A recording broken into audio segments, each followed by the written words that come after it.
I've dropped people off. They all like drivers. Right this way, guys.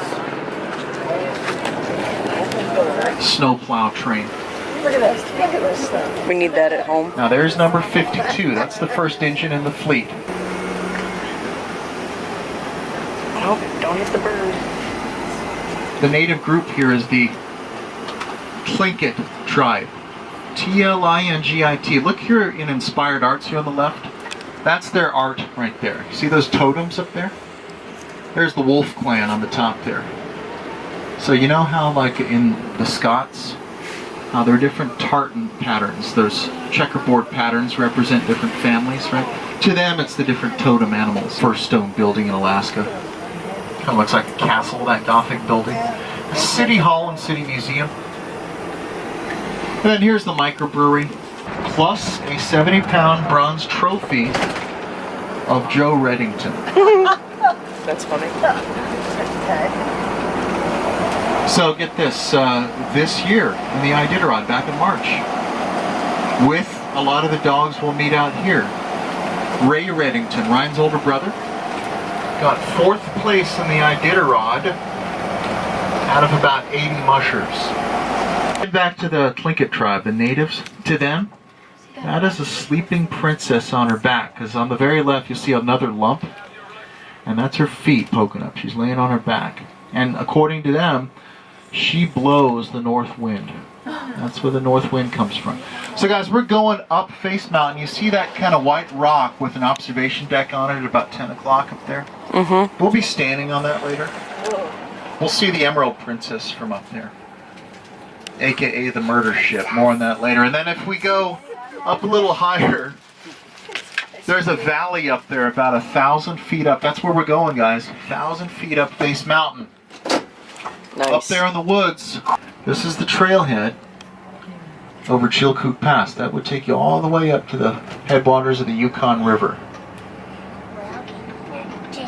You can still hike it, 33 miles. Now to the right of the face up there, you see the glacier ice up top there, the flat spot? Glacier ice. There's a waterfall coming off that ice. We call that Grizzly Falls. We'll see that as we drive up the mountain in the Army truck. Look at that. It's iris season out here. It's spectacular, isn't it? See this whole valley? So we are at the Mushers camp. We're doing like the on land, like not the glacier one, for dog sledding. It is so exciting. This is just the bathroom. But we are riding in this like massive Humvee thing. It's a Mercedes, which is funny, but it is so cool. Look at that. That's what we're riding. And then later we get to see puppies. I already took my Benadryl so I won't die, but oh, I'm so excited. So this is where we are. We're in Skagway. It's beautiful here. Oh my God, it is beautiful. But look at this.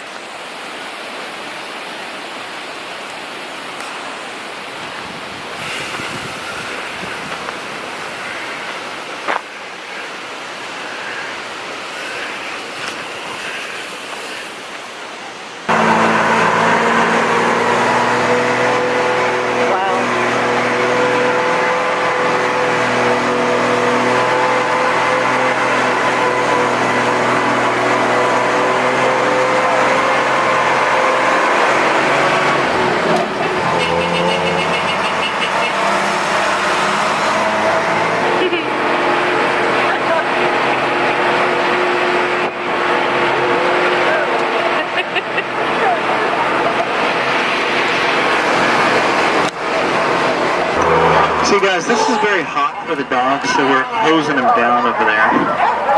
We keep that ground nice and wet so they don't get too hot. Oh, somebody.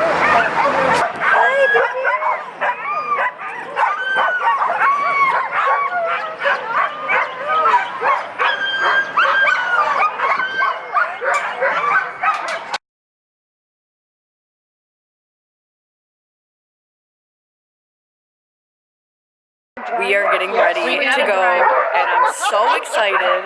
We have a driver and we're all set. Please give you guys the commands before I let you go on your own. Okay, that'd be a thrill. We'll keep rolling here. my god.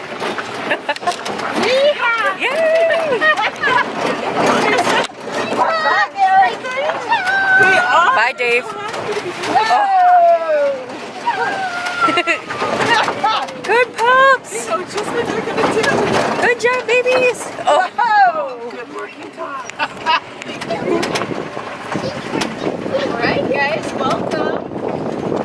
So how is everybody doing today? Fantastic. Good. So it is. Can't wait to see the puppies. So my name is Danny. I'll be your musher today. If you guys have any questions about the dogs, I would love to answer them. As we're going along here, I will tell you a little bit about them. So for starters, you guys are rolling with a pretty impressive crew. Now these 16, actually 15, I'll explain that in a minute, 15 dogs that are in front of you, half of them have actually raced in the Iditarod. So are you guys all familiar with the Iditarod, or have we heard of that? Yes. Yeah, awesome. Yeah, so that's 1,100 miles that these guys have accomplished. Wow. That's huge. Now, there are quite a few puppies on the team as well. So we have 3 that were just born about a year ago. The youngest on the team today is an 11-month-old puppy. She's actually kind of a superstar puppy. She's up towards the front. Her name is Spots. All right, get up there. Yep.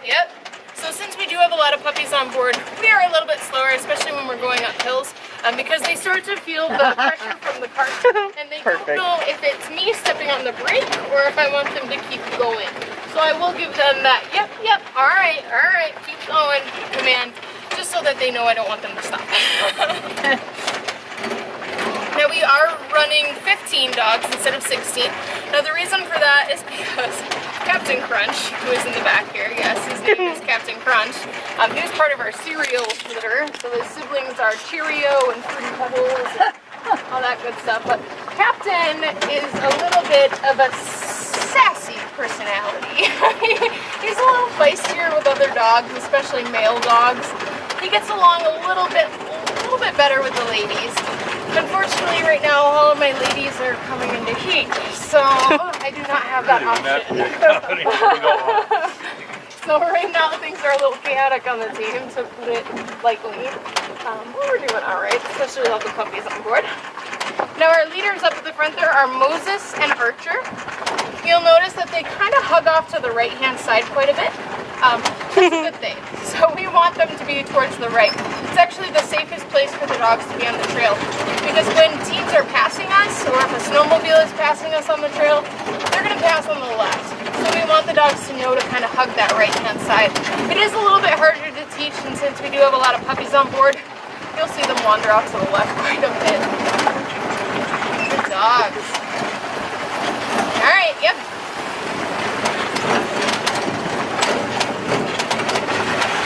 So these are Alaskan Huskies, and that's kind of why they all look so different. They are Siberian mixed with about 30 different other breeds of dogs. So honestly, they are mutts, but they're purpose-bred. So we're looking for certain traits like speed. That's a big one. So we're going to add things like the Whippets, the Greyhounds.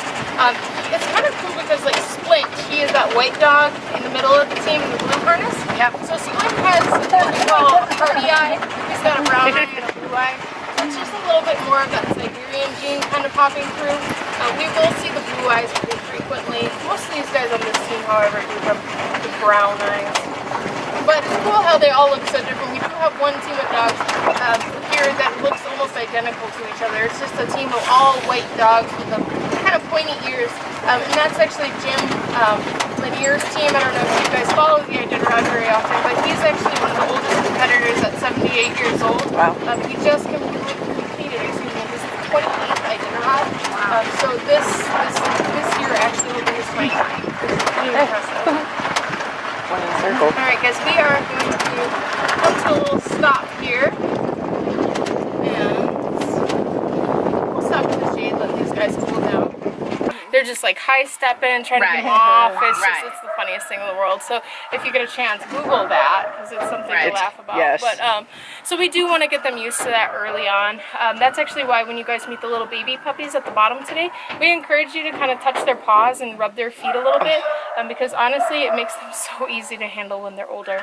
Okay. Like Captain Crunch, he's fantastic. He'll just pick up when you need to put booties on his feet. He just picks his paw right up and just sits there like, okay, that's fine. They're so easy to handle. He was born here. There was a handful on this team who were actually born here.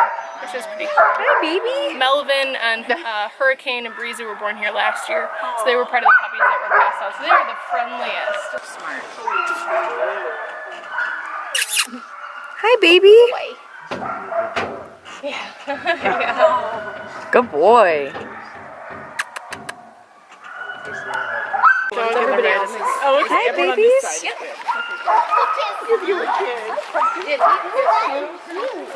That little blue patch on this one's eye. So beautiful. Hi, babies. Such good pups.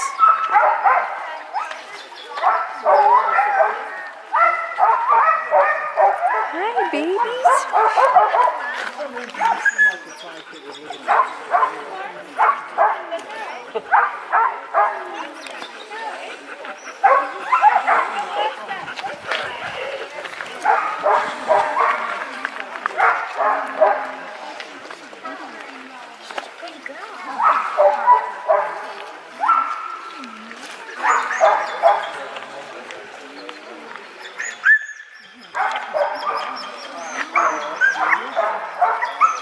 This is Splint and Simba. Simba. And we don't touch Simba. This is the one that looks. The red one we don't touch, and then the thought it green. was the green. Nope, the green in front of the red. Hi, babies.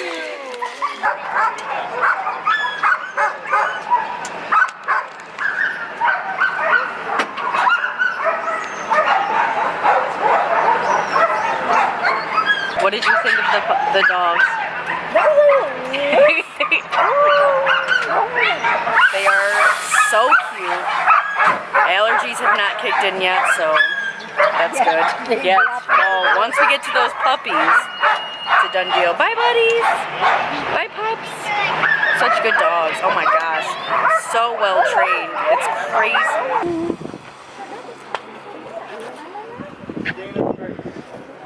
So there's the forehead, there's the nose, and there's the mouth. This is the head of a princess.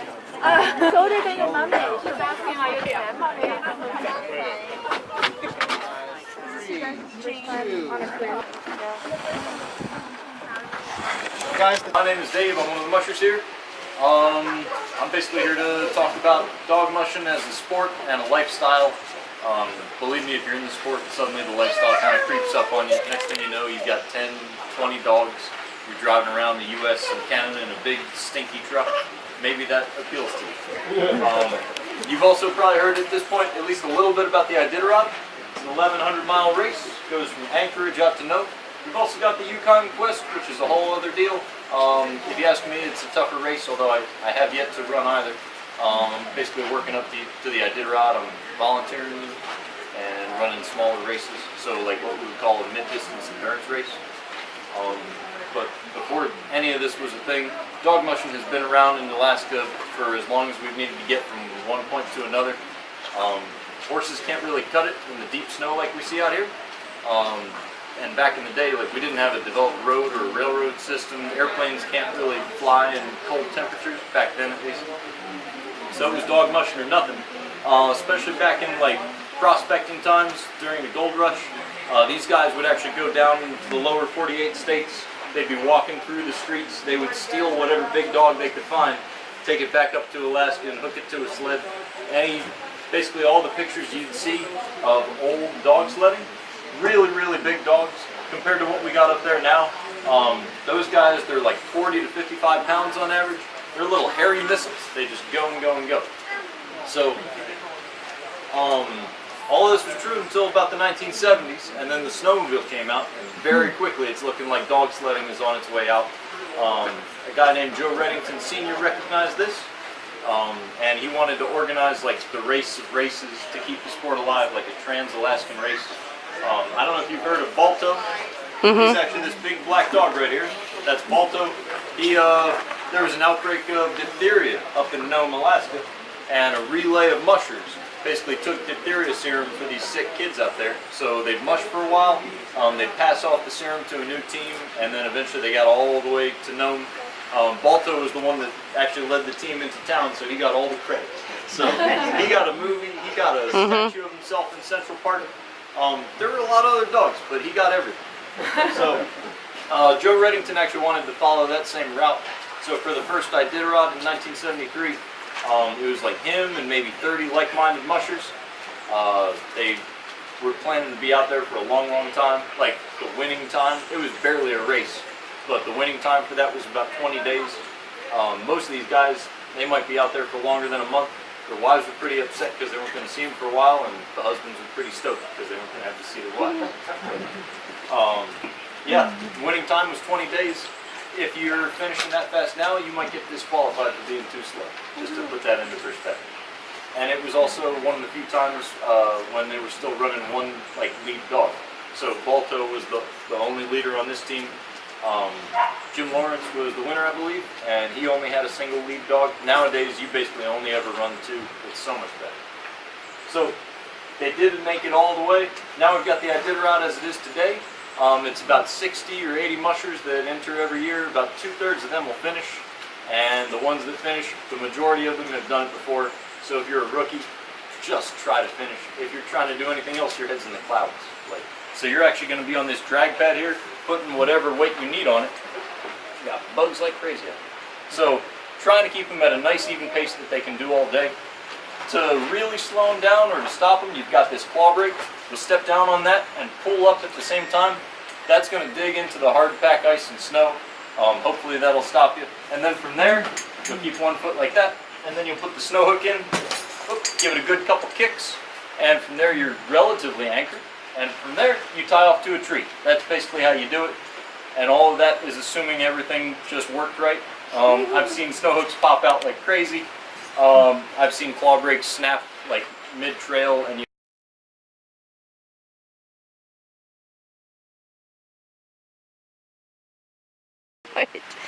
What are you doing? Do you want more?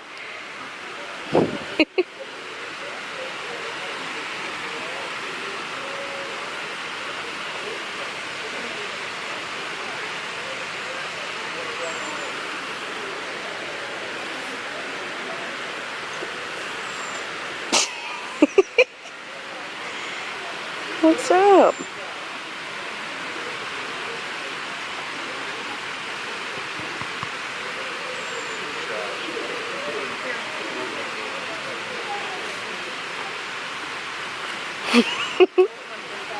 What are you doing? Huh? What are you doing? You want your belly rubbed? Oh, such a good pup. Such a good pup. Oh.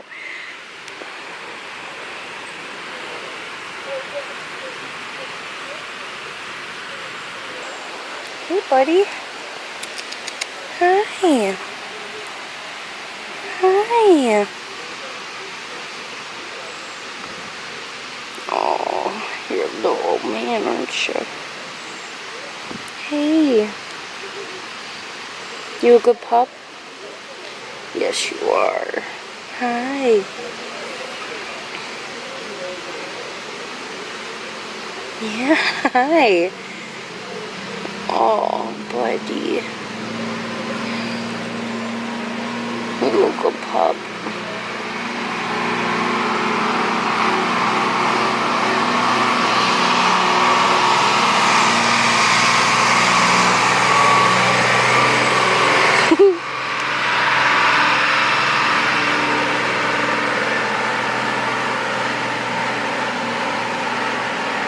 You're a good boy.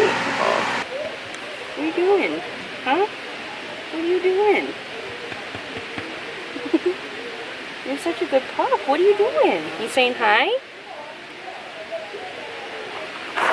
What are you doing? Are you saying hi?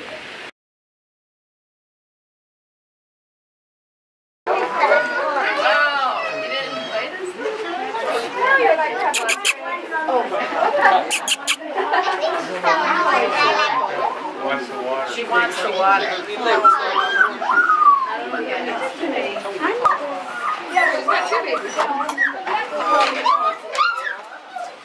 I promise to return this kitty if you want it. Yeah. I'll take him. I'll give him back. I wasn't gonna stand it. I just wanted to hold him for 1 minute. Look at the paws.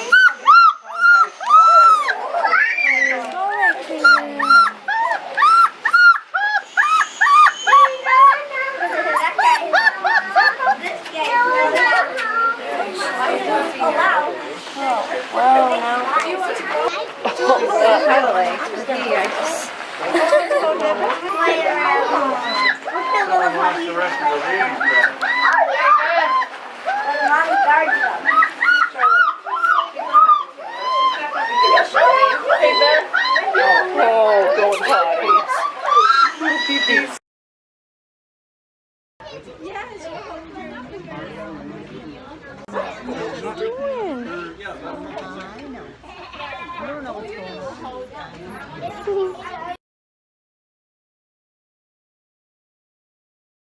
Hi everyone.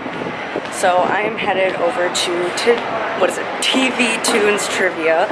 I'm dressed, ready to go. I've been wearing the heck out of these heels. I didn't think I would, but I've worn them I think every night. Today was amazing. The editing for the video will be very long, but lots of things going on right now. They always have a lot of activities. Oh, hello. Side breeze. Like I was saying, there's always a lot of different activities going on while people are still at the port. Today, since we're in Skagway, we actually ported at like 7:15 this morning, and we are here until like 8, which is crazy. But it's exciting. The thing is that we're 25 minutes away from Canada, which means gotta make time for those who went to Canada. But it was so beautiful in the city. It's so tiny and so small, but so cute. Alaska's definitely one for the books.